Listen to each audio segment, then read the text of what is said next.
Hey guys, welcome back to my channel. So today I'm going to be showing you guys a new color powder refill set that I did, and a lot of you guys have been asking if I do soak offs after each client, and I don't. I typically just drill everything down and add a new color, but I will say that I do inform my clients to go from light to dark. So if they come in wanting a black set, I'll tell them they'll need to soak off when they come back, but I typically tell them to go from light to dark. I'm using a coarse drill bit that I got from NotPolish. You can use my coupon code DEE for money off, and I'm just drilling as much as I can down. She's actually going to go a little lighter, not too much, but like I said, I like for them to go from light to dark because I do only offer 2 fills. So I'll start off with a full set, and then they'll get 2 fills after that full set, and then they'll have to soak off for a new set. But that just all depends on what you want to do. So when doing this process, you just want to make sure you're moving around as much as possible, so that way you're just not staying in one spot. You can cause a lot of damage to your client's nails, so you just want to move around as much as possible and get as much as you can. If you don't get everything off, that is completely fine. Just let your client know she has to go a little darker. So I'm just going to do that to, of course, all 10 nails, but I'm only going to show you guys 5. And yeah, so this set was super cute. I'm so mad I didn't get to record it. I was in a process of recording this and my phone died. So by the time it was just, I didn't want to sit around and wait for my phone to charge, so I was not able to record this set. I was so upset. But if you want to see how it came out, you guys can follow me on Instagram at DNailSlayer. And if I don't end up recording certain things, I do take a lot of pictures, honestly, and post them on my Instagram, so you guys can check them out on there. So everything is pretty much sped up except for the pinkies. The pinkies are always in real time, so this is not the speed at all. So don't go by that. It's just the pinkies.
So next I'm just going to use my fine sanding bands just to remove the shine off of the natural nail beds, and I'm just going to get as close to the cuticle as possible and remove that shine, because majority of our lifting comes from the cuticle area. So you want to make sure your nail bed is completely dry and buffed out.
So next I'm just going to dust off the excess dust off the natural nail bed. This is just to also prevent any lifting throughout the nail. And I'm going to apply my Mia Secret primer, and this is just so that way the acrylic can adhere to the natural nail bed, also to prevent any lifting. And I'm also going to be doing a marble effect on 3 nails. So pretty much this is super easy. I tend to just plot 3 beads, or how many beads I choose to marble, but today I'm only using 3, and I'm just going to lay them all in one spot and pretty much just use the tip of my brush just to swirl everything together. This is super easy. You just want to make sure the beads are small, because we are going to end up encapsulating the marble nails. So with this step you just want to work small, so that way your nail won't be too thick when we encapsulate.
So here I'm just going to apply just a plain white color, and then I'm going to add some decals at the tip. Now when I'm applying decals, I like for my acrylic to be wet, so that way it gives me time to maneuver the decals around and just have them placed where I would like for them to be placed. So when you're applying decals, just make sure you're like moving as quickly as possible, and wherever I place my decals, I like for that area to be thin, so that way when I apply my clear acrylic, everything's not super thick, so that area is still lined up evenly with the rest of the nail when you encapsulate it with clear. So keep that in mind. Wherever you place your decals, make sure that area has enough coverage but it's still thin at the same time, and that just gives the whole nail itself just like that perfect foundation, and everything is like aligned properly.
So here I'm just going to cap my marble design with a clear acrylic, and you typically don't have to do this process if you added enough marble acrylic on the nail, but I like to keep that thin marble look, so that way when I apply my clear acrylic, everything is smooth. But if you don't encapsulate it and you decide just to like make it as thick as possible and drill everything down, I feel like that's just too much work, and then some spots are thinner and the other spot is thicker. So that's why I like to cap my marble in with a clear, but you don't have to if you choose to do it the other way.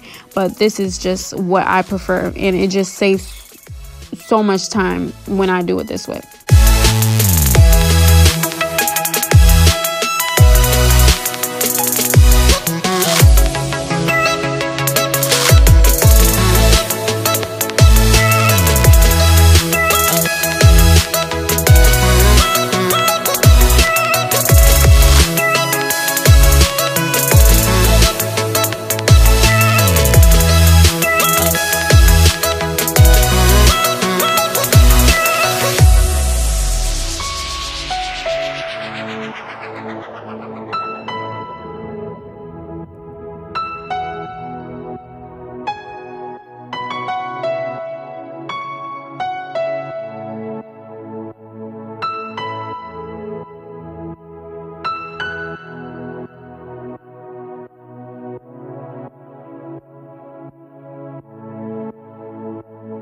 So here I'm just going to encapsulate my decals as well, so that way once it comes down to drilling, I won't remove that design if it's encapsulated. So I know a few of my beginners have been asking me why I encapsulate, so this is pretty much why, so that way when it comes down to drilling, I won't remove that design. It will be inside of the nail pretty much once I encapsulate it.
Alright, so you guys know I'm bad at explaining the whole shaping process, but pretty much I'm just going to line my hand file as straight as possible, but I'm also going to curve my hand file underneath so that way I can remove any acrylic that I left behind from applying my acrylic. And then I'm going to line my hand file at the tip of the nail just to get that straight, crisp look.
Alright,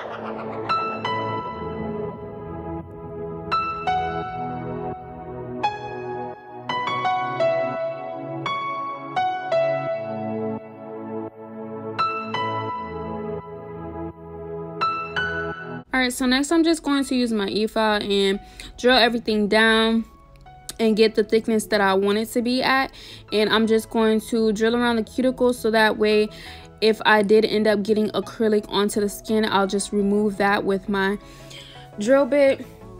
And this is also to prevent any lifting. And also what I like to do is I like to tilt my client's finger to the side to make sure everything is leveled out evenly. And if you see any areas that might be bumpier or, you know, thicker than one side, then you just go over that area when you tilt your client's fingers to the side. It just helps a lot, honestly.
Alright, so here I'm just going to use my buffer to remove any specks or scratches that I might have left behind on the nail, and you just want to buff out as best as you can so that way you can get that smooth application when it's time to apply your gel polish or gel top coat.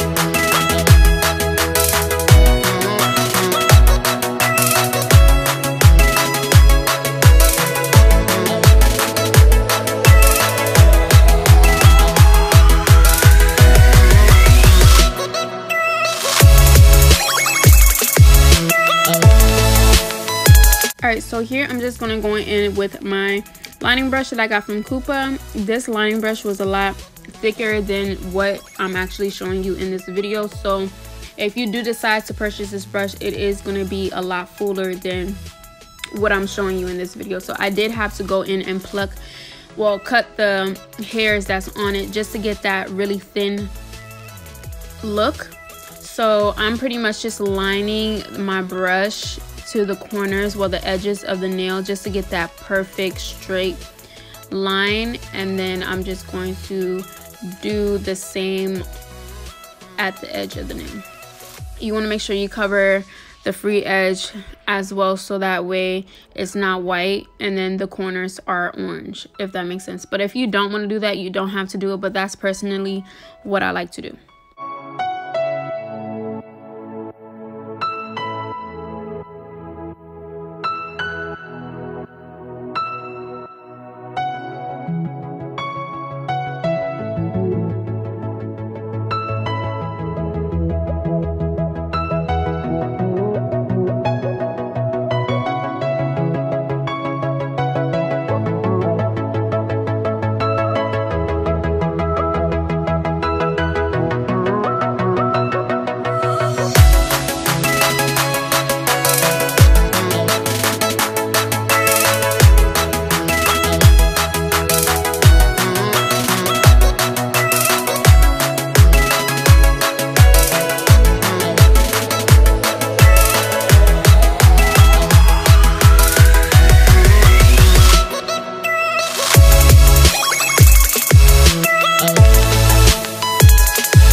So next I'm just going to apply my IBD hard gel to apply my Swarovski crystal, and then I'm going to apply my gel top coat from NotPolish onto all 4 nails, and then I'm going to cure it under the lamp and then apply my gel top coat on the ring finger. This is just so that way the Swarovski crystal isn't moving when I apply my gel top coat. So this is why I do it separately.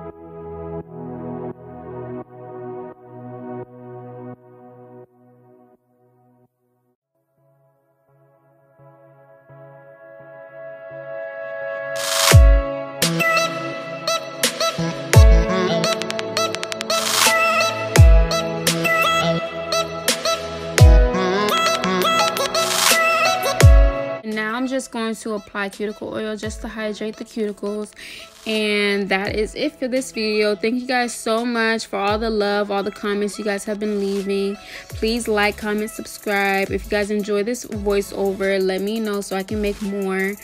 But I hope to see you guys in my next video.